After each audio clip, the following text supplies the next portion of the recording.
Forsa përfunduam takimin me presidentin Osmani lidhur me konstituimin e Kuvendit të Republikës në dritën e aktgjykimit të fundit të gjykatës kushtetuese.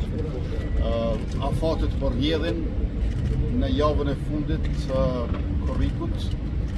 Duhet që ta kemi konstituimin e legjislaturës së nëntë.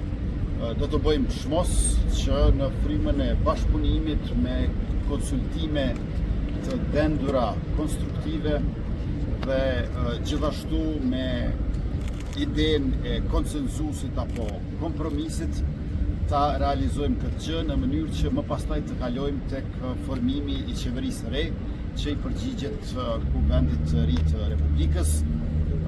Diskutuam gjëra gjatë, i përmendëm të gjitha elementet përbërëse dhe tash zonja presidenti do të ketë takime edhe me përfaqësues të partive të tjera politike e mbase në fund do të mund shohemi se a kemi bërë përparim, sa kemi bërë përparim dhe sa është i mjaftueshëm një përparim të tillë. Japim shansën edhe takimeve të tjera dhe në fund të shohim se cili është progresi për cilin jemi të interesuar që të gjithë. Faleminderit.